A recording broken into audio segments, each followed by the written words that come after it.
Hello बच्चों, आइए प्रश्न को देखते हैं। यदि एक वृत्त की परिधि 4 पाई से बढ़कर 8 पाई हो जाए तो वृत्त का क्षेत्रफल हो जाता है। और यहाँ पे 4 विकल्प दे रखे हैं, चारों विकल्पों में सही विकल्प का चयन करना है। प्रश्न को हल करने से पहले इसकी मुख्य अवधारणा के बारे में चर्चा कर लेते हैं। मुख्य अवधारणा में देखो कुछ इस तरह से हम लोग देखने वाले हैं। एक वृत्त को उठा लेते हैं और इसके बारे में सारी जानकारियां हम लोग दे देते हैं। ये वृत्त है अपने पास, इसके मध्य में अपने पास केंद्र होने वाला है और केंद्र से परिधि तक की जो दूरी होने वाली है वो वृत्त की त्रिज्या होने वाली है। तो हम लोग यहाँ से बोलने वाले हैं जो वृत्त की त्रिज्या है वो बराबर किसके हो जाएगी, आर के। और यहाँ पे आर को हमने ओ ए से निरूपित कर दिया है। और उसके बाद में हम लोग आगे बढ़ेंगे और वृत्त की परिधि के बारे में चर्चा करेंगे।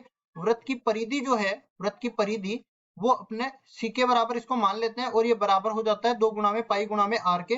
उसके बाद आगे बढ़ते हैं और वृत्त के क्षेत्रफल की बात कर लेते हैं। तो वृत्त का क्षेत्रफल किसके बराबर होने वाला है, इसको ए से निरूपित करेंगे और ये बराबर हो जाएगा पाई आर स्क्वायर के।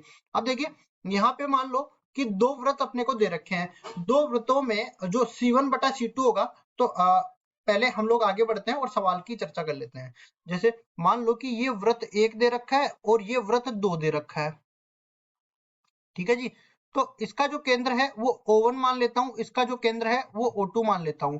अब इसकी त्रिज्या R1 मान लेते हैं, ये A1 मान लेते हैं और ये A2 मान लेते हैं, इसकी त्रिज्या R2 मान लेते हैं।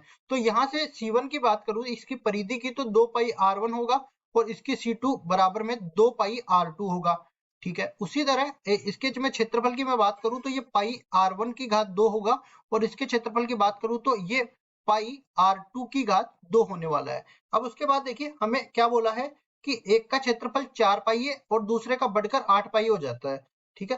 तो देखो क्षेत्रफल, सॉरी परिधि की बात करी गई है। परिधि 4 पाई थी, अब 8 पाई हो गई। तो C1 बराबर में 4 पाई थी यहाँ पे और ये C2 बराबर में 8 पाई हो गई। कुल मिला के इसको बराबर कर देंगे 2 पाई R से, तो 2 पाई R1 से, इसको बराबर कर देंगे 2 पाई R2 से। तो यहाँ से R1 का मान 2 के बराबर आ जाएगा और यहाँ से R2 का मान 4 के बराबर आ जाएगा। अब देखो इस तरह से हम लोग समझ लेते हैं कि हमें बोला है कि वृत्त का क्षेत्रफल हो जाता है। वृत्त का क्षेत्रफल कितने गुना हो जाता है वो हमें बताना है। तो ये देखो ऊपर तो A2 बोल देते हैं, नीचे A1 बोल देते हैं। कुल मिला के पाई R2 की घात 2 के बराबर, नीचे पाई R1 की घात 2 के बराबर। ये A2 को इस तरफ भेजेंगे दूसरे तरफ, तो A2 बराबर में R2 बटा में R1 इस पूरे की घात 2 के बराबर हो जाएगा और यहाँ पे आ जाएगा A1। मतलब A1 का कितना गुना हो जाएगा वो हमें बताना है यहाँ पे, ठीक है।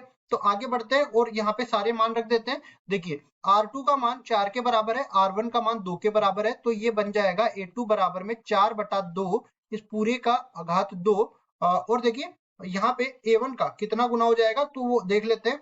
A1 यहाँ पे इसी तरह रखते हैं और इसके बाद में A2 बराबर में ये 2 बच जाएगा, 2 का वर्ग करेंगे तो 4 के बराबर आ जाएगा। मतलब A2 बराबर में 4 A1 हो जाएगा। मतलब मैं कह सकता हूं कि जो क्षेत्रफल है, क्षेत्रफल 4 गुना हो जाएगा, क्षेत्रफल 4 गुना हो जाएगा। और यहाँ देख सकते हो क्या कि देखो यहाँ पे परिधि जो है 4 पाई से बढ़कर 8 पाई हो रही है। मतलब परिधि दुगनी हो रही है तो त्रिज्या भी दुगनी होगी और त्रिज्या दुगनी होगी तो क्षेत्रफल 4 गुना हो जाएगा। तो वृत्त का क्षेत्रफल हो जाता है 4 गुना, मतलब चौगुना। डी विकल्प में ऐसा दे रखा है, डी विकल्प बिल्कुल सही उत्तर हो जाएगा। आशा करता हूँ ये सवाल आपको समझ में आया होगा। धन्यवाद।